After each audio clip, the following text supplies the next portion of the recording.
Hello, everyone. This is Tom Fox. I would like to welcome you to the Sunday Book Review. The Sunday Book Review is the series where I discuss books which impact the compliance practitioner, the legal professional, and the business professional. I hope you will enjoy this episode. September 20, 2020, the Tribute to Roger Angell edition. Roger Angell turned 100 on September 19th, so for today's Sunday Book Review, we're going to review 4 of his top books. First up, 5 Seasons. Roger Angell called 1972 to 76 the most important half-decade in the history of baseball. From the early to mid-1970s brought unprecedented changes to America's pastime. Outstanding performances by Nolan Ryan, Hank Aaron, the intensity of the best-ever World Series in 1975 between the Reds and Red Sox, changes growing from bitter and extended labor strikes and walkouts, and the vast new influence of network television on the game. Angell casts a knowing but non-cynical eye on these events, offering a fresh perspective to baseball's continuing appeal.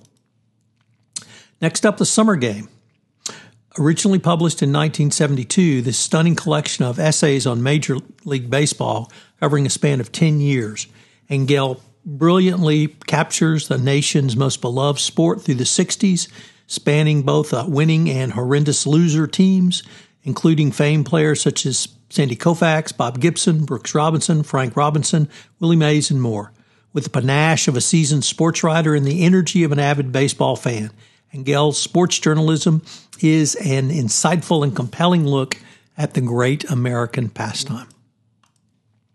Next up, Late Innings. This book was published in 1981 or 1982, and it's about baseball games that Angell watched from 77 to 81. And it's the substrata of sport: money, celebrity, power, traditions, and social change. Most of the autumn chapters include a summary of the campaigns he's seen, but readers are advised not to take these as history. Many deserving baseball teams and outstanding players have been slighted in these pages because he did not see them over an extended series of games. He's still a baseball fan, obviously, and one that should be taken very, very seriously.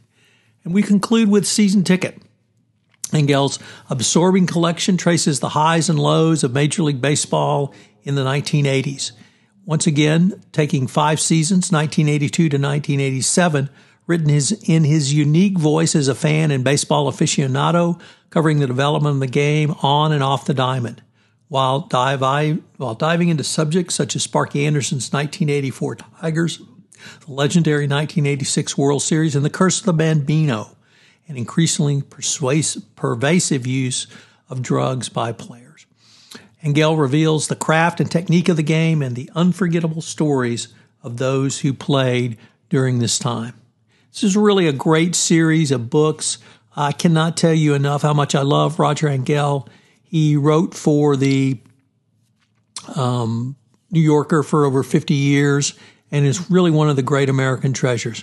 Any one of these books is a great read. I hope that you will take some time, if you're a baseball fan, to sit back with one or more of them. Literally from the early 60s through the late 80s, there is no better chronicler of what was once America's pastime.